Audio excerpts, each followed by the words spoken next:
Assalamualaikum warahmatullahi wabarakatuh. Waalaikumsalam warahmatullahi wabarakatuh. Hamdan wa salaman amma ba'du, la haula wa la quwata illa billahil aliyil azim. Rabbi shrah li sadri wa yassir li amri wahlul 'uqdatam min lisani yafqahu qawli. Rabbi zidna ilman nafi'a warzuqna fahman thayyiba. Allahumma nawwir qulubana binuri hidayatika kama nawwartal arda binuri syamsika wa qamarika abadan bi rahmatika ya arhamar rahimin. Bi rahmatika ya arhamar rahimin. Bi rahmatika ya arhamar rahimin. Ala dunya al-Fatihah.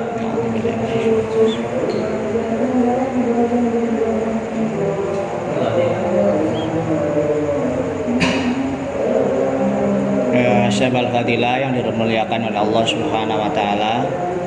Sebelum kita mengkaji kitab Syarah Syekh bin Athaillah Syakandari ing dalam hikam, mari kita kirim Fatihah kepada Rasulullah Muhammad sallallahu alaihi wasallam wa ala ali dan juga para sahabat serta para tabi'in kepada masyayikh kita semua, wabil khusus kepada Syekhul Hikam Syekh bin Athaillah Syakandari Qadasa Sirrahu radhiyallahu an, dan juga kepada beliau Ghazi Az-Zaman radhiyallahu an yang nadroh semuanya dipancarkan kepada beliau untuk dipancarkan ke seluruh makhluk-makhluknya Allah Subhanahu wa taala. Lahumul Fatihah.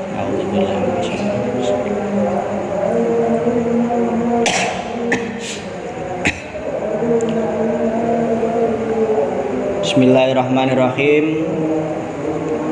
Kita bersyukur kepada Allah sampun mendekati kepada Idul Fitri. Tentunya ada satu kegembiraan sekaligus kesedihan. Gembira karena kita telah diamanati oleh Allah Subhanahu wa taala, karena kita diberikan hidayah bisa mengarungi bahtera Ramadan kemarin, bisa melayarkan perahu cinta kita, mengepakkan sayap cinta kita mengarungi cakrawala Ramadan dengan segala bentuk pengabdian yang tulus kepada Allah Subhanahu wa taala. Sedih karena kita menyadari di dalam menjalankan pengabdian kita kepada Allah Subhanahu wa taala masih begitu banyak kekurangan. Meskipun kita maksimal, itu semua hanyalah setitik debu di hadapan Allah Subhanahu wa taala. Dan kesedihan itu juga karena satu tanda tanya besar. Kehidupan ini misteri, kehidupan ini rahasia, terlebih soal usia. Kita tidak pernah tahu apakah pada tahun yang akan datang kita masih akan berjumpa dengan bulan suci Ramadan. Kan tidak tahu toh. Ini satu kesedihan. Makanya kita berharap kita diberikan panjang umur, bisa bertemu kembali dengan bulan Ramadan yang akan datang dengan kondisi yang lebih siap untuk menerima pancaran ilahiyah daripada Allah Subhanahu wa taala, dan kita bisa memperbaiki diri kesalahan-kesalahan bercermin dari Ramadan mulai awal tadi. Dan kalaupun takdir mengatakan Ramadan yang akan datang kita tidak berjumpa, cukuplah Ramadan pada tahun ini fadhol Gusti Allah meliputi kita, amal kita meskipun sedikit karena tertutupi fadhol daripada Allah Subhanahu wa taala mampu mengantarkan kita kepada husnul khotimah. Amin Allahumma amin. Itu doa kita semua. Ya, makanya Selasaan sepertinya nggak pernah libur. Sampai pada deadline yang terakhir, Selasaan tidak pernah libur. Ya dalam rangka itulah. Dalam rangka untuk bagaimana menggunakan sebaik mungkin event yang namanya Ramadan. Kan Karena Ramadan ini yang kita alami saat ini ya kapanpun saja tidak akan bisa kita jalani. Ramadan yang akan datang, Ramadan yang terdahulu itu tentunya mempunyai nuansa-nuansa tersendiri. Gak iso.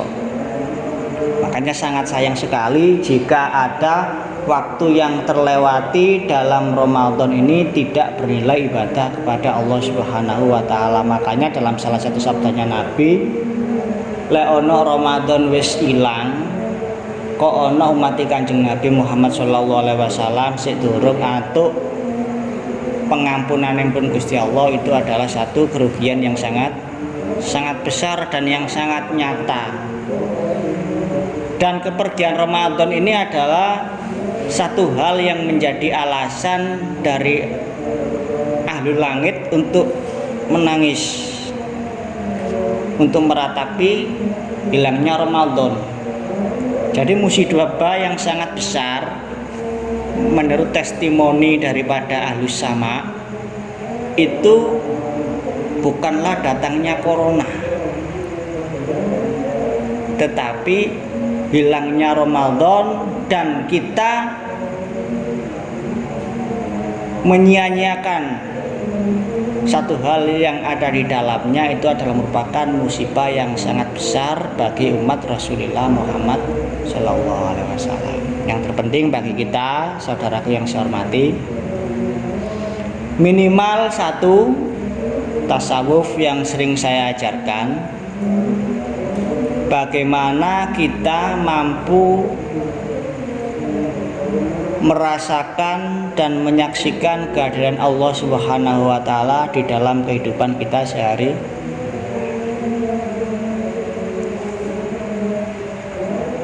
Sing nomor loro tasawuf yang sering saya ajarkan adalah bagaimana kita menggunakan setiap nuansa dan fenomena yang ada dalam kehidupan ini sebagai anak tangga untuk menuju Allah Subhanahu wa taala. Itu yang sangat terpenting.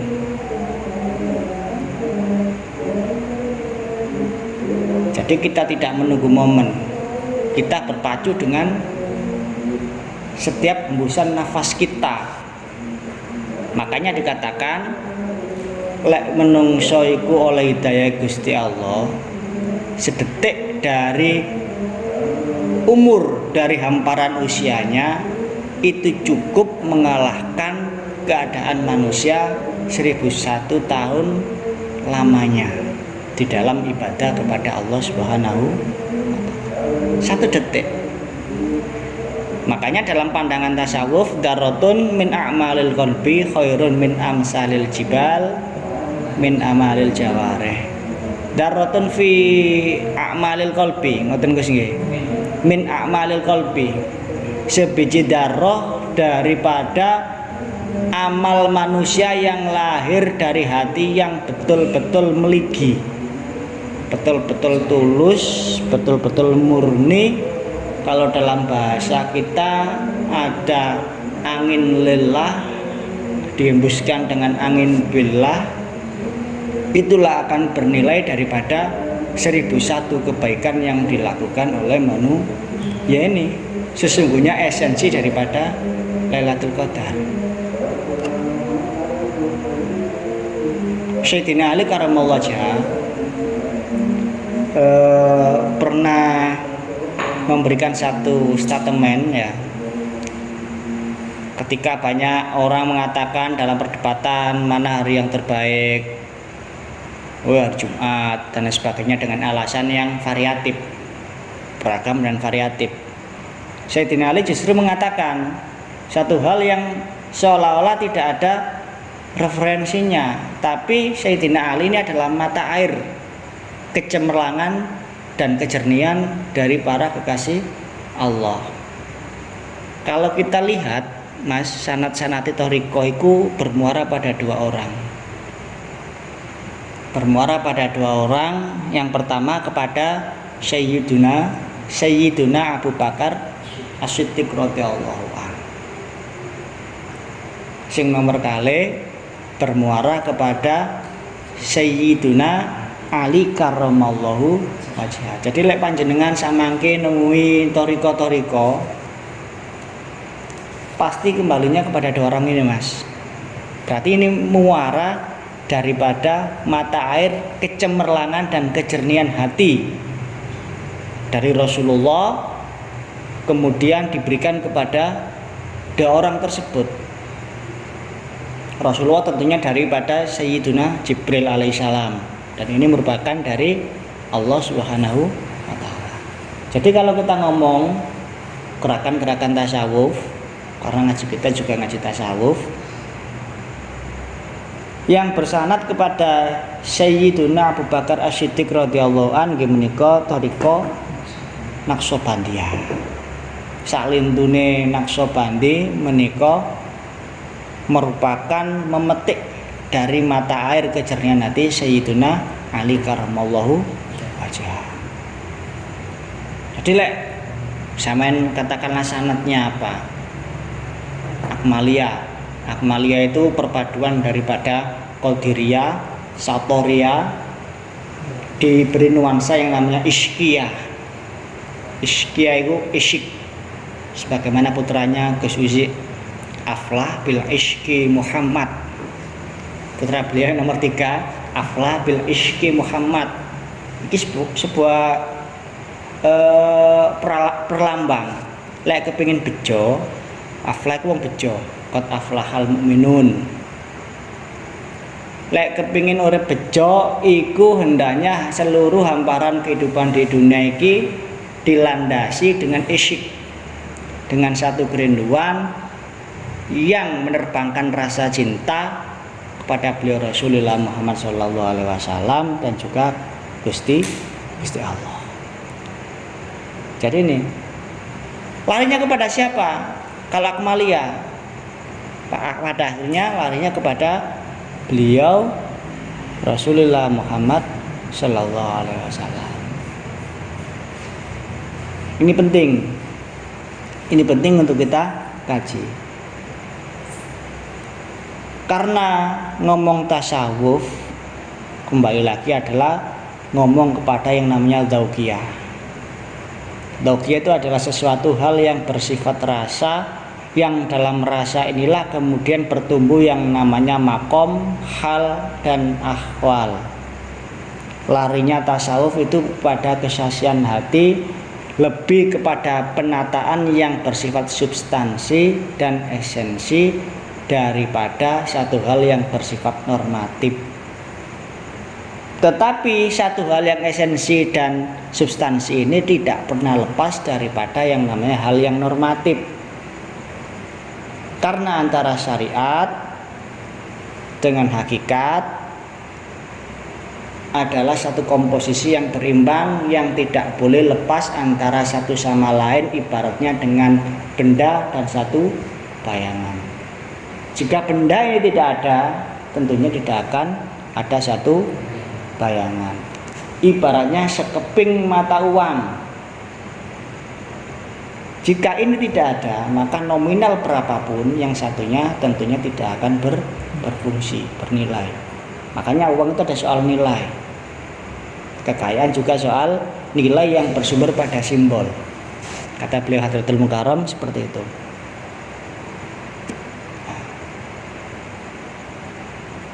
Sehingga kemudian penting bagi kita menata kehidupan lahiriah, menata kehidupan batiniah, dan menata kehidupan rahasia batiniah. Ini soal tasawuf. Pentingnya seperti apa? Seperti di situ. Kenapa? Karena Allah itu fokus konsentrasi kepada amalia penghambaan itu adalah kepada al-qalb, dan fokus tasawuf adalah pada hati. Dari hati inilah kemudian lahir disiplin-disiplin ilmu yang lain. Makanya sangat penting. Termasuk kata beliau Mbah Abdul Majid Qaddasallahu sirrahu radhiyallahu an, syarate menungso iku iso liyak budune siji kadu billah. Billah itu apa? Mengenal Allah. Mengenal Allah itu yang bagaimana? Artinya bagaimana kita melakukan satu upaya penyembahan kepada Allah Subhanahu wa taala jika tidak mengenal zat yang kita sembah. Nyembah sapa?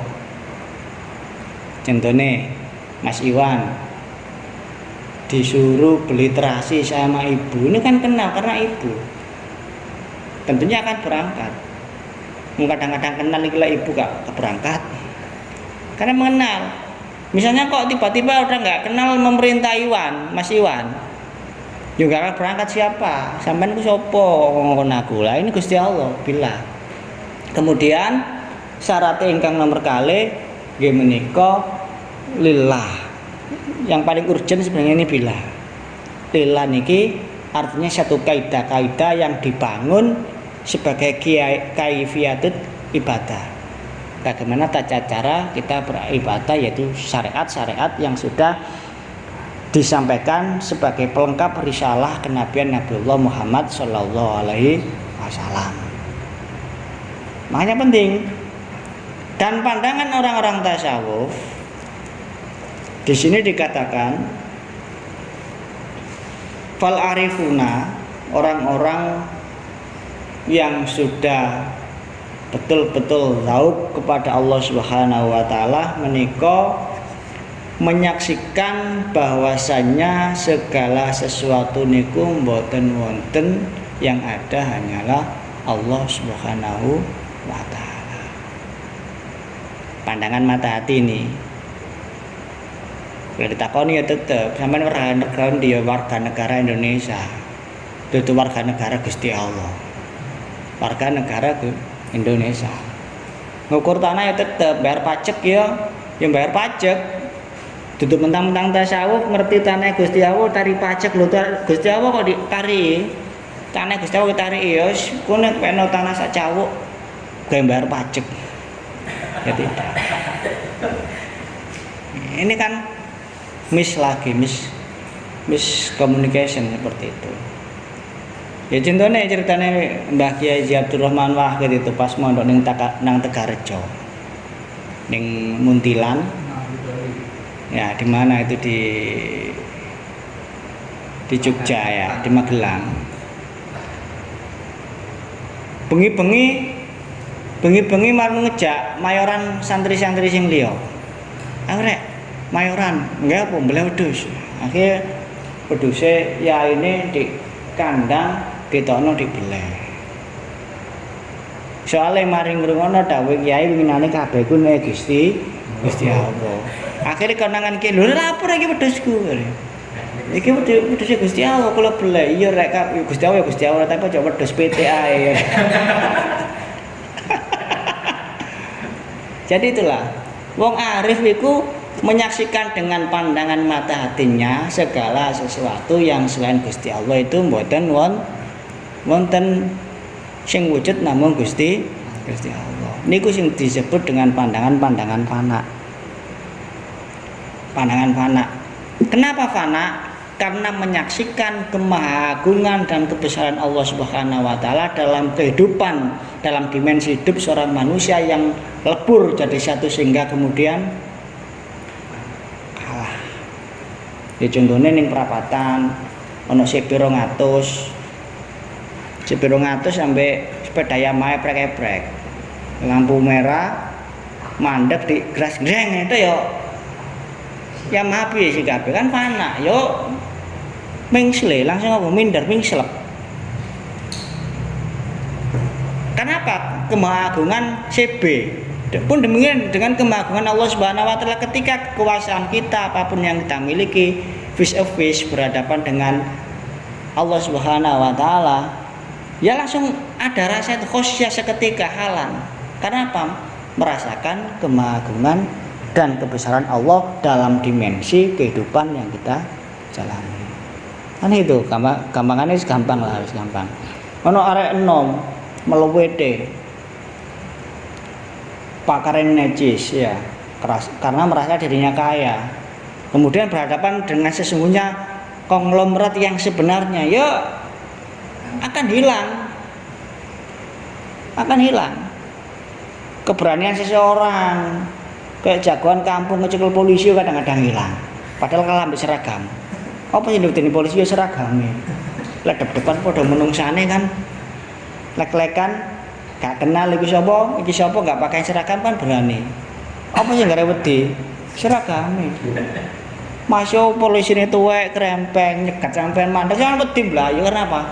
Seragam. Itulah haibah. Pun demikian dengan yang namanya kemahaagungan Allah Subhanahu wa taala. Jika kita merasakan dalam kehidupan kemahaagungan Allah Subhanahu wa taala seperti itu, seketika itu juga kita akan merasa rendah dan merasa tidak ada di hadapan Allah Subhanahu wa taala. Itu fana. Ya. Dan di sini dikatakan fana itu ala salah satin auja. Anak menikah wonten 3 dimensi. Fana ala salah satin auja dimensi jus ya. Ingkang nomor setunggal fana'u fil af'al. Fana'ul fil af'al niki menungso niku biasae fana ing dalem perbuatan. Af'al perbuatan.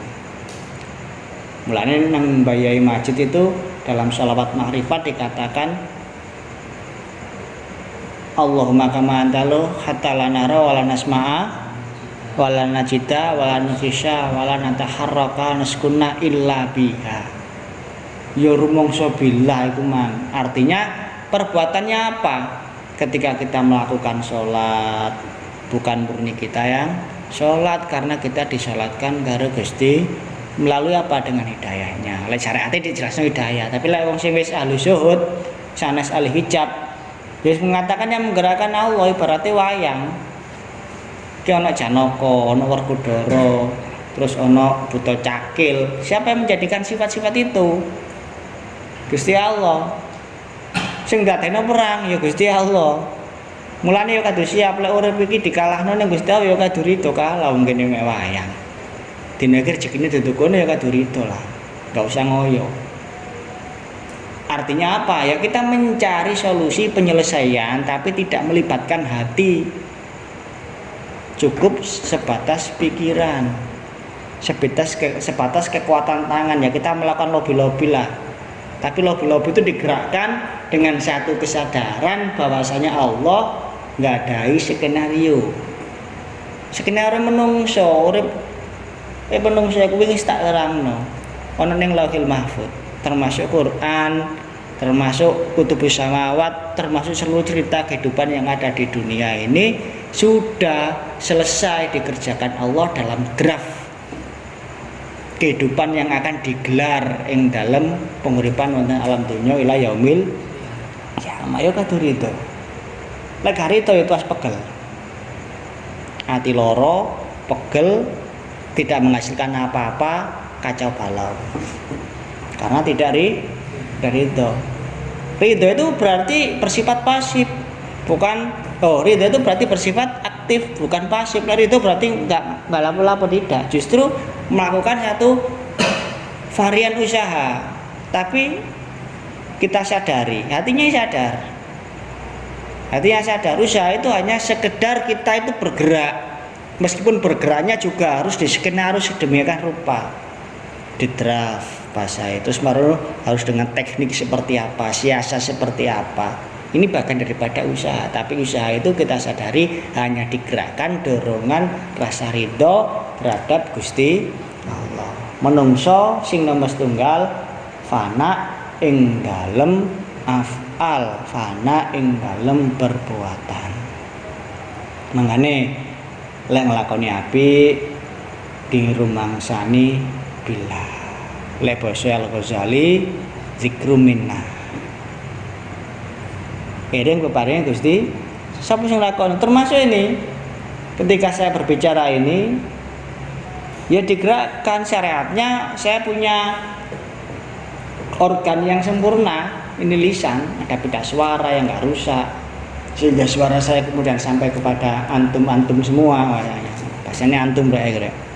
Pada antum-antum semua, pada ente-ente semua iki. Syaratnya seperti itu, kupingnya sampean sing ngrungono ya ngono. gendang telinganya nggak rusak, itu secara syariat. Tapi secara hakikat itu adalah merupakan komunikasi sunyinya Allah Subhanahu wa taala, menghinggapkan komunikasi tanpa suara itu. Nah, ini makanya billah fana fil af'al. Iki, tapi lek ning wong gerakan-gerakan termasuk dia sudah rata-rata hampir pengamal itu sudah mengalami yang namanya fana fil af'al karena dituntun billah kalau Mbah Yai aja. Terus mari ngono sing nomor kali basane basa Jawa Gus. Ingkang nomor kali nggih menika fana fisifati. Iki rada abot. Fana ing dalam sifat. Contone menungso iku sifatnya pinter. Menungso sifatnya pandai. Jenius dan sebagainya. Menungso sifatnya berkuasa. Lah ini mengelupaskan sifat-sifat yang ada di dalam diri manusia semacam ini ya agak sulit juga, karena memang kekuasaan kita kadang-kadang kan benar-benar nyata. Sampe dadi Pak Lurah ya nyoto, dodol tanah gak tanda tangane Pak Lurah ya ora dadi. Tapi kalau kita biarkan bertumbuh subur dalam hati kita, akan ada dualisme dalam diri kita. Satu sisi Allah yang berkuasa, sisi yang lain kita berkuasa. Sedangkan Allah itu ahadun, sawiji. Lek satu berarti yang lain nggak ada, karena itu tunggal. Nah, ini mengelupaskan sifat-sifat keakuan tentang masalah sifat yang ada di dalam diri kita. Sifat ini terkait nanti kepada eksistensi, keberadaan manusia. Abot, makanya dikikis, dipupuk dengan apa? Ilmiah, dengan mengaji seperti ini. Karena mungkin ini lompatan juga dalam berpikir. Wah, ternyata jauh banget seperti itu ya. Kemudian nomor 2 ya dengan mujahadah, dengan rotiban, dengan sholawat nariyah, atau dengan dikrofilin dan lain sebagainya. Sampai pupuk, maka suatu saat semua itu mendapatkan hidayah daripada Allah Subhanahu wa taala. Yang nomor terakhir yang paling abot ya. Makanya sifat ini rumangsa wae gak urip, rumangsa wae gak pinter, rumangsa wae ora kuwasa, rasa muridun wasamiun, jadi semuanya walayatakallama al hakikat alal hakikati illallah illa biha. Ngoten Gus nggih. Wa fana ufidati. Nah, yang terakhir iki. Sebenarnya dalam bahasan tasawuf yang disebut wusul nih ya ini. Fana yang dalam date. Artinya kita menyadari betul eksistensi keberadaan Allah itu tunggal, nggak ada yang lainnya. Yang seluruhnya adalah bersifat bayangan. Yang seluruhnya adalah bersifat bayangan, semu, fata morgana, satu hal yang pseudo, yang semu, yang sebenarnya tidak ada, termasuk kehidupan kita, termasuk keperlian kita, termasuk kegembiraan kita, nggak ada semua. Karena apa? Sebenarnya seluruh cerita hidup dan kehidupan dunia ini adalah tidak lepas daripada manifestasi tajallinya Allah Subhanahu wa taala. Jero Mas Iwan, sudah nggak ada. Uripe koyo ngipi. Tahu ngipi dadi raja. Marno setelah kita bangun ya terkejut, ternyata ya kita hanya ada di gubuk yang penuh derita. Saya pernah bermimpi ada di dalam istana yang sangat luar biasa. Tangi-tangi omaku durung tak pelur kabeh. Itu mimpi, itulah kehidupan. Menungso. Itulah kehidupan. Mimpi-mimpi saja, hanya sebaris mimpi-mimpi yang tidak pernah selesai dan yang hanya melahirkan keterkejutan dan kegelisahan serta kesedihan. Mimpi yang menghasilkan satu kekhawatiran, kebimbangan, keraguan, terus dhewe wae. Itu mimpi. Anasu niamun kan ngono Gus ya, leneng Al-Qur'an. Menungso kabeh iku mati, turu. Kabeh ngimpi. Mulanya kadang-kadang kita juga sebagaimana kata Nietzsche itu, segala sesuatu harus dimulai dari mimpi lah. Kan gawene mimpi jange lore omahku iki ana pendopoe, jange ana padhepokane, jange ana basis-basis gerakan tertentu kan dimulai dari mimpi-mimpi tersebut. Mimpi yang diulang-ulang sebagaimana kebohongan yang diulang-ulang akan menjadi satu kebenaran. Contohnya Mas Iwan atau kita dengan telaga istighfarnya, kita mengulang-ulang di Virano terus menerus. Lama kelamaan akan menjadi satu kebenaran, satu fakta. Oh ternyata eksistensinya telaga istighfar seperti itu. Makanya ngaji apa manggus? Fana, masalah datia itulah yang sebenarnya yang paling esensi. Orang yang wusul yang sampai Gusti Allah adalah yang sudah kemudian dia itu sudah tidak mengakui eksistensinya lagi, tidak ada. Balik mana neng fusyuhud pandang hati. Lek syaratnya sampean ya ono Pak. Tapi kalau dipikir jeru, ya bosone wong nganjuk, gak jeru, dipikir jeru ya. Kayak lagune Kartonyono medhot janji ya. Kartonyono maneh. Jeru, ya seperti itulah. Terus pada ujung-ujungnya ya kepada Allah Subhanahu wa taala. Iki untuk jeru maneh. Di sini dikatakan fayafna sumayafna. Lah, fakana fanauhu ainul baqa. Lah yang disebut dengan fana ainul baqa inilah adalah yang fana secara dzatiyah. Ainul baqa. Fana secara dzatiyah. Makanya dikatakan waqala sayyidu Muhyiddin, maksudnya Muhyiddin Ibnu Arabi. Ini Muhyiddin to. Lek ning terminologi pandangan tasawuf yang disebut dengan Muhyiddin itu adalah Ibnu Arabi, seorang Syekhul Akbar itu. Ibnu Arabi termasuk yang kitabnya itu yang dikaji oleh Yai Khuswaidi Syafi'i, Fusul Hikam. Jadi lek syaratnya saya menison jawab 360 berapa pertanyaan itu berarti antum semuanya termasuk wali-walinya Allah Subhanahu wa taala. Katison jawab.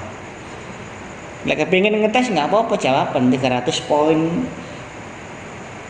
pertanyaan. Oleh berarti sing jawab kabeh berarti ya Mbak Jafar wis termasuk wali struktural ya.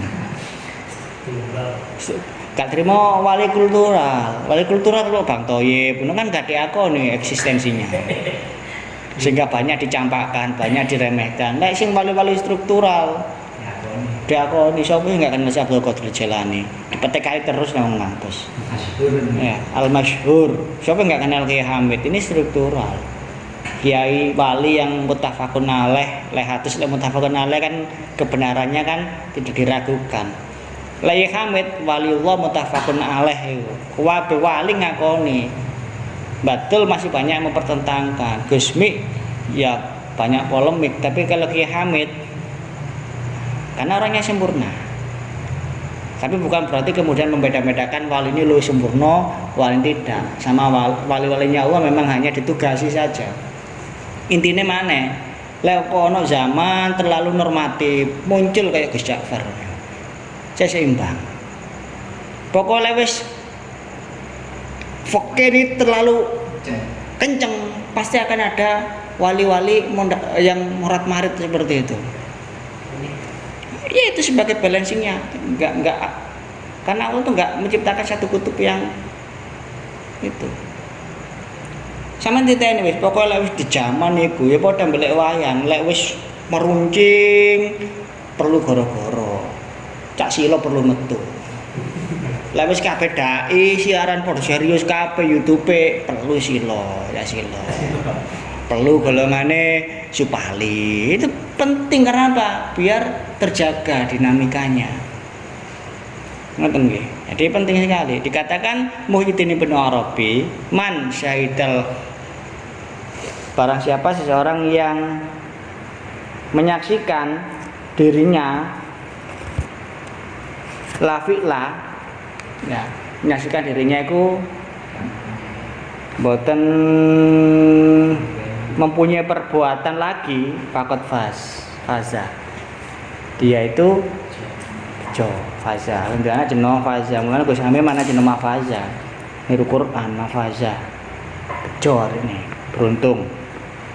Terus lek mari ngono wong iku nyekseni awake la hayatalahum. Fakot apa ya? Maka dirinya itu benar-benar beruntung lagi. Fakot haza. Waman saidahum ainil adam fakot wasola.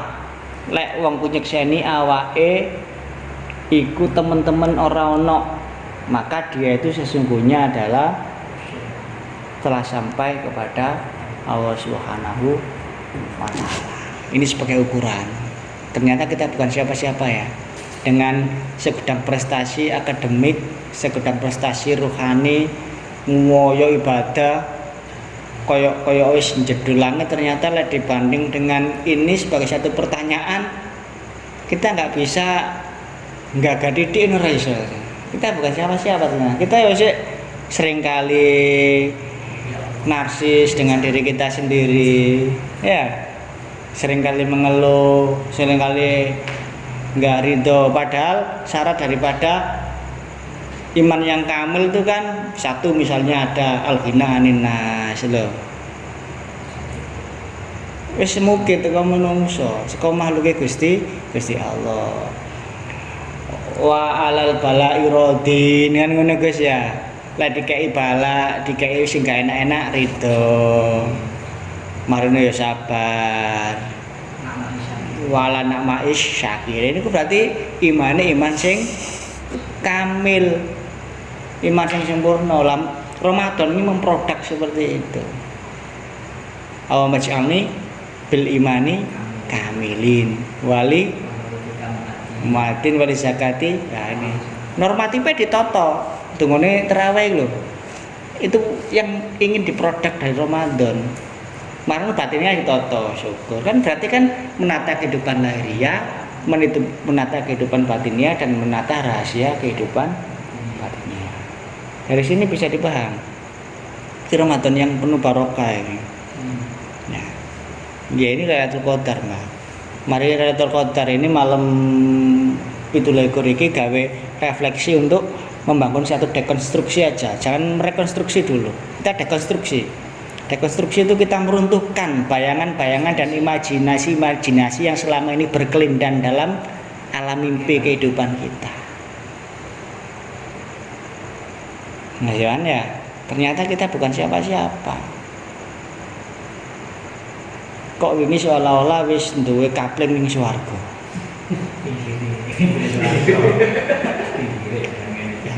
Yes ya. Jadi itulah penting kita kaji. Makanya kemarin dalam hikam disebutin bahwasanya salah satu maha keperkasaan Allah itu adalah Allah itu menciptakan satu hijab yang seolah-olah ada, yang secara substansi sebenarnya tidak ada. Ke bahasa Mbak Jafaro ya memang itu memang omongan-omongan filsafat kelas tinggi itu. Bukan berarti kemudian saya menjustifikasi Gus Jafar orang tinggi, tidak. Tidak. Tapi itu memang ranah-ranah yang sangat tinggi. Sesungguhnya ada, tetapi bersifat bayangan, bersifat fata morgana. Dan di sini Ibnu Athaillah Sakandari menulis, saya tulis di sini karena saya yakin mata saya tidak bisa membaca. Ini lebih besar ya. Ada 9 per excellence postulat, rasanya per item yang menjelaskan tentang kemahaperkasaan Allah Subhanahu wa taala. Satu argumentasi yang diterima oleh akal, yang rasionalitas itu pasti akan menerima jika mau jujur terhadap keberadaan dirinya. Yang nomor pertama, kaifa yutasawwaru ayyuh jabahu syai'un bawalladzi adhara kulla syai'in. Itu postulat yang pertama. Haifah hale kaya apa yutasawwaru dan temu. Kalau dalam bahasanya orang sekarang itu bagaimana itu bisa diilustrasikan atau bisa dinarasikan, termasuk hari ini negara Indonesia ini negara terserah, itu sama kan ya. Kaifa yutasawwaru, bagaimana bisa diilustrasikan. Lek bahasane mana mahasiswa dideskripsikan. Lek nggawe bahasa keren-keren ngono kan ya koyo mahasiswa malah. Padahal ora tau sekolah.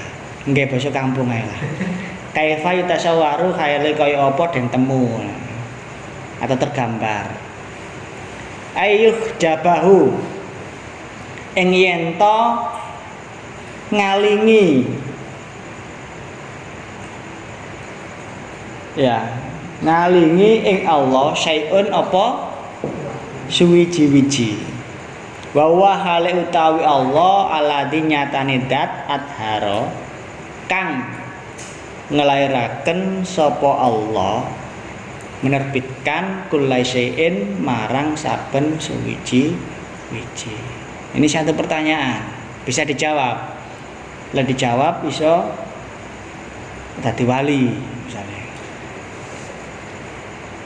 Satu pertanyaan daripada Ibnu Athaillah Sakandari, satu par excellent kalau dalam bahasanya Kiai Luqmanul Hakim dalam bukunya itu Cek and Sufi ya. Bukunya Cek and Sufi, menyibak sufisme di tengah keremangan-keremangan kota. Dalam bab menyibak cahaya ilahiyah di keremang-remangan. Memang gerakan-gerakan Cek ini kan menemukan Allah Subhanahu wa taala pada sudut-sudut yang tersembunyi. Ini ya nyata. Tapi Cek ini kan siapa yang nggak tahu? Orang yang menemukan seperti itu nggak tahu. Termasuk beliau Hadratul Mukarram Kiai Haji Hamim Jazuli. Orang-orang yang seolah paradok dengan kehidupannya. Satu siji kadang-kadang ono di gerakan semaan, khusyuk. Sisi ono di papap. Ya nggak usah ditiru lah. Ditiru ya Buya. Mbak Jafar kate niru. Cukup nang pabrik ae, nggak apa-apa. Bagaimana digambarkan? Iya itu. Bisa Anda carilah referensinya. Cek and Sufi itu. Baguslah bukunya itu. Artinya ya kumang untuk menghindari urip iki cekak terlalu normatif lah. Soalnya terlalu normatif itu kuweden temenan. Ono corona ya gak wani metu temenan. Akhirnya baru tersadarkan ketika kriuk-kriuk laku luwih rek. Tak medu ae. Jagab ternyata. Keluar kan seperti itu, kondisi manusianya ada. Ini bagaimana kita bisa menggambarkan bahwasanya Allah itu bisa dihijabi, kalingan, hijab itu kalingan, kalau bahasanya Mbak Yayu Majid itu kalingan sesuatu. Sedangkan Allah sebagai zat yang melahirkan adhara, yang menerbitkan lah bahasanya. Kalau Quran itu menerbitkan segala sesuatu, ufuk kehidupan, ufuk kematian, seluruh narasi-narasi cerita yang ada dalam kehidupan ini tidak lepas daripada bingkai yang namanya asyraqa alaihi min nuril wujud. Isyraq itu munculnya min nuril wujud, dari cahaya wujudnya Allah Subhanahu wa ta'ala. Jadi semua terlahir dari ini. Bab yang kemarin al-kaunu kullu zulmah. Kan ngoten. Saya ta'atus binikmah. Saya tentang ketika saya mencoba memecahkan teka-teki al-kaunu kullu zulmah, kemudian salah satu hikmah yang kemarin Gus yang tanda-tanda keberkasaan Allah sampai par excellence 9 ini tuh seolah-olah itu apa? Dialog imajinasi dengan Mbah Yai Abdul Majid Qaddasasyirah radhiyallahu anhu. Tiba-tiba seolah-olah saya ada di alamnya beliau, terserap ke sana. Kemudian saya dengan satu keyakinan meyakini beliau kemudian menciptakan satu gerakan spiritual wahidiyah dengan ajaran-ajarannya, dengan pupuk sholawatul wahidiyah, itu karena mendalami tiga hikmah ini. Itu saya dapati semua, kemudian saya tiba-tiba ya sebagaimana trans, kayak wis nangis, seolah-olah nangis. Dan ini mungkin jawaban. Kalau bahasanya Gus Suci lek khotbah Jumat biasanya kan ini adalah satu jawaban. Padahal kata Padi menunggu sebuah jawaban itu yo angel. Ning lagune Padi kan menunggu sebuah jawaban. Ya kan lagune Padi kan menunggu sebuah jawaban, ya. Ini satu jawaban. Jawaban bulan-bulan ini karena merasa ekonomi turun, ya. Yo jawabannya mana ya mujadah keuangan kan ngono Mas. Tapi keuangan gue ora mudun-mudun. Langit ini mendung tuh ya gak udan-udan. Ternyata jawabannya itu tadi. Ya perjumpaan saya di alam bawah sadar dengan beliau, ya itulah merupakan satu khazanah kekayaan yang tidak bernilai. Ya sama dengan bahasanya nakalnya beliau Hadratul Mukarram Kanjeng Rama Kiai Haji Majid Ma'ruf, pernah gejlok, bahasanya kan gejlok lah pada mu'alib sholawatul wahidiyah, bayai sampai niki lho ahlu naria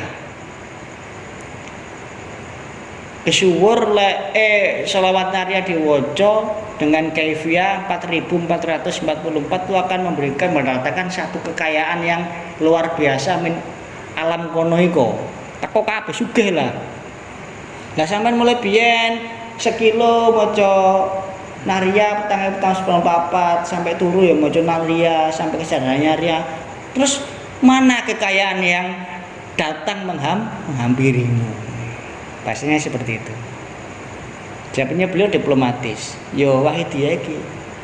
Karena sangat luar biasa. Wahidiyah itu kata bahasanya beliau minangka fadhole saka Gusti Allah. Lek wong tirakat 100 tahun ae bahasa Mbah Majid. Secara diplomatis. 100 tahun nirakati padha mbek sampean nirakati aku cek apa ngono perang puluh dino iki diterakati ibaratnya ditirakati 100 tahun gak iso menghasilkan satu kekuatan yang the power of bahasanya Gus Uci mana the power of sholawat seperti ini nggak akan bisa karena murni sholawatul wahidiyah ini adalah fadl daripada Allah Subhanahu wa taala. Artinya apa? Ya melampaui itu semua. Makanya redaksinya Mbah Majid alhamdulillahilladzi atana bil wahidiyati bifadli rabbina minangka fadl. Makanya kekuatannya luar biasa. Terlebih pada awal-awal keberadaan sholawatul wahidiyah. Kok ngelambar ning kono? Intine kaifa yutasawwaru ayuh jabahu syai'un wa walladhi adhara kulla syai'in, segala sesuatu yang ada ini adalah minangka terpercik dari termanifestasi lahir dari cahaya nur wujudnya Allah Subhanahu wa taala. Al kaunu kulluhu zulma. Iku sing paling prinsip iku. Karena dalam salah satu tafsir dikatakan Al-Qur'an tersimbol kepada Fatihah. Fatihah tersimbol kepada Bismillah. Bukan basmalahnya situ kiri, maaf ya. Bismillah. Nah, bismillah tersimbol pada huruf ba. Ba ini pada titik. Mulane kadang-kadang lek ana wong lelaku batin, lek ana wong kat lelaku anyaran mesti takono apa maknane titik ba. Kaya wis kurang. Kita kono saya sering datangan tamu to apa aku ngerti wong lelaku. Takon titik ba ku maknane nopo. Janjane iki takon tenanan apa mek? Boleh. Padahal titik ba itu gandeng-gandeng kuwi.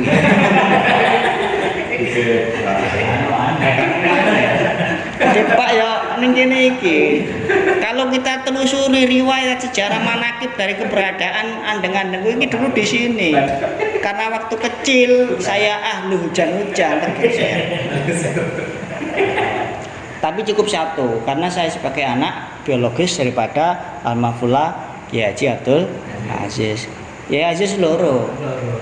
Ayah soalnya anak ya siji. Lah anake loro to telu jenenge kudu. Kuasa biyen ngono Mas. Improvisasi biar tidak terlalu normatif kehidupan kita. Butuh goro-goro urip iki. Ya corona termasuk goro-goro. Goro-goro corona donya kaya ngene iki. Sembayang penuh dengan ketakutan ya. Iki arep salaman apa gak salaman.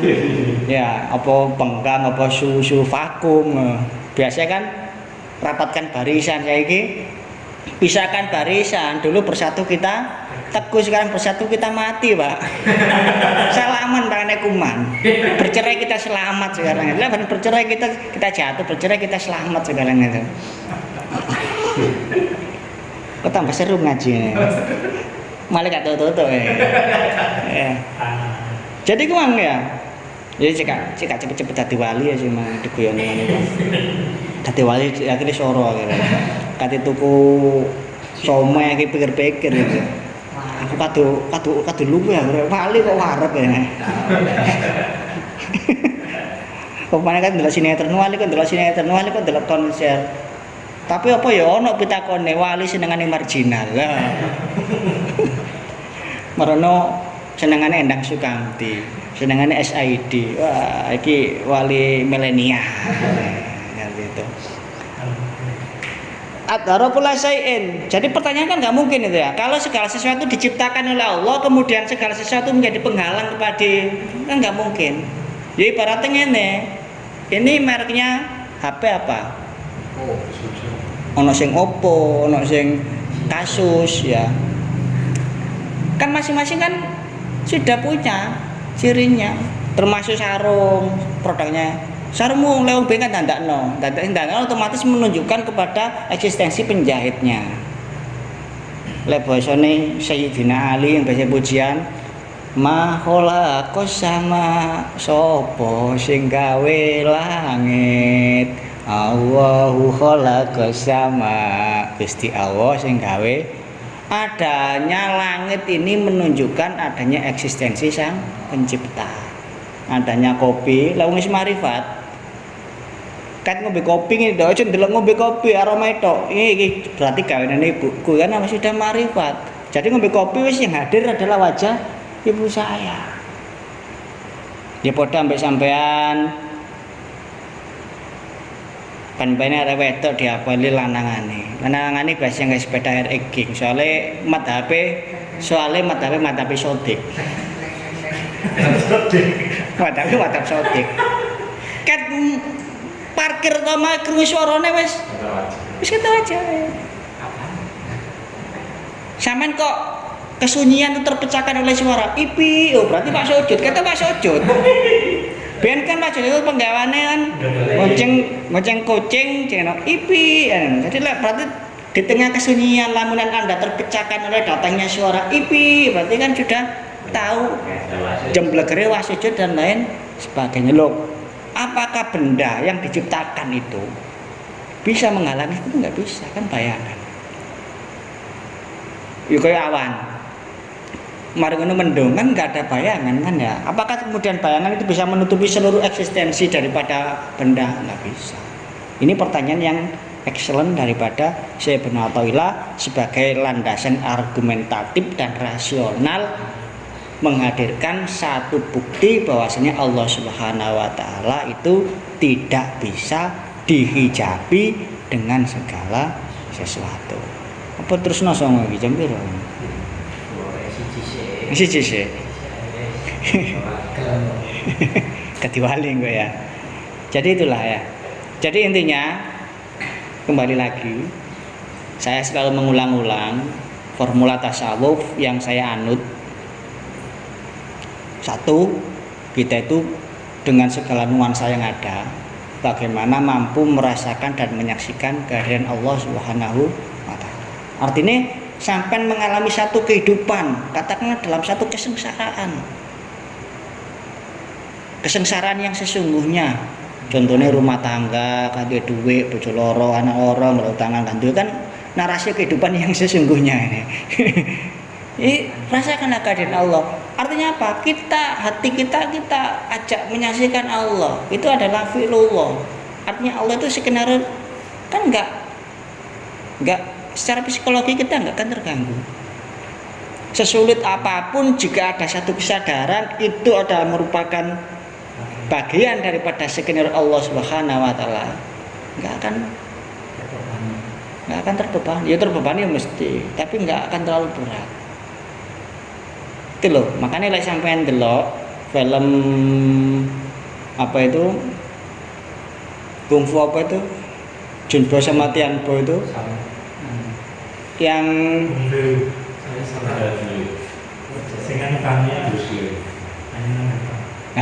ya. Ya kan seperti kan gila ketika persahabatannya kan suhbahnya lepas tasawuf kan suhbah. Persahabatannya Junbo dan Tianbo Taichi Master. Junbo sama Tianbo ini, yang Junbo memang kan sama mursyidnya dikatakan kalau antum bahasanya karena ini Islam, kalau antum ini saya lepaskan keluar ke sabana kehidupan, seperti sabana kehidupan pemudaran baru Gus, ke sabana kehidupan, ke padang kehidupan interaksi sosial kemasyarakatan, saya nggak akan khawatir karena dalam dirimu ada nilai-nilai baik.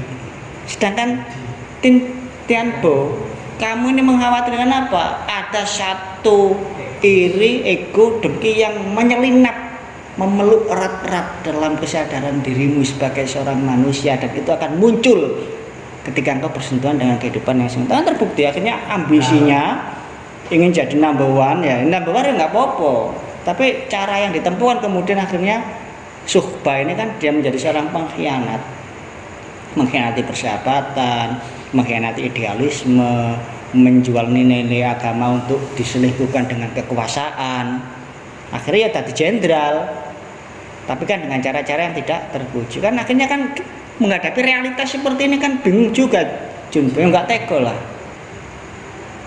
Akhirnya kan sembuhnya gendeng pisan, karena akhirnya dilepaskan beban buluwayu, wanter, marono ana wong mikul, syariate ana wong mikul nggo beban, lek awakmu kepengin mlayu banter, celno pikulanmu, lepas dengan apa saksikan Allah Subhanahu wa taala itu telah menata kehidupan kita tiap sejengkal.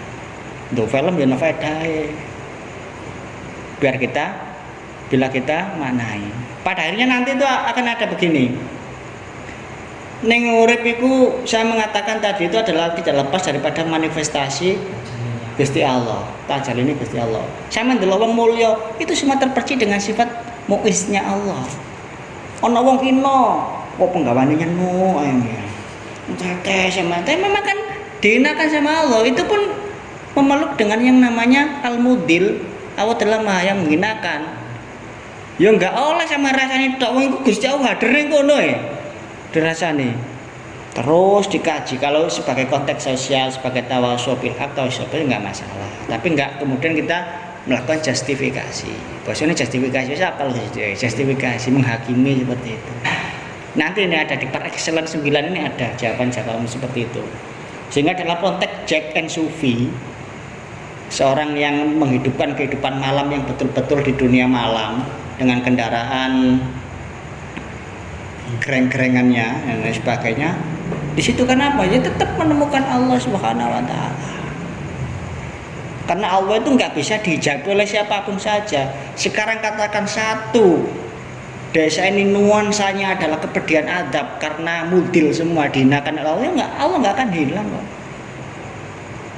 Kamu nggak akan hilang karena nggak bisa dihijabi oleh apapun saja rasionalitasnya, karena Allah Subhanahu wa taala adhara kulla syai'in, yang memunculkan segala sesuatu, memunculkan satu fenomena, satu skenario dalam kehidupan, itu adalah bagian daripada baret. Baret atau baret? Bagian daripada rencana Tuhan. Makanya ono sing jeneng Anto Baret, ketua KPJ di Bulungan Jakarta, itu juga penempuh Naqsyabandi Hakoni Nangman Palestina Anto Baret. Soalnya nggak Baret, tapi kemudian dikatakan Baret itu apa? Bagian daripada rencana Tuhan. Wawal muafiq ya. Cukup ya. Terlalu banyak. Intinya tadi yang nomor 2, mari kita gunakan setiap keadaan ini sebagai anak tangga kita untuk mendaki kepada Allah Subhanahu wa taala. Itulah pemikiran khas daripada Telogo Istighfar. Wal muwaffiq ila thoriq. Semoga bermanfaat. Bertemu lagi nanti setelah Idul Fitri. Assalamualaikum warahmatullahi wabarakatuh.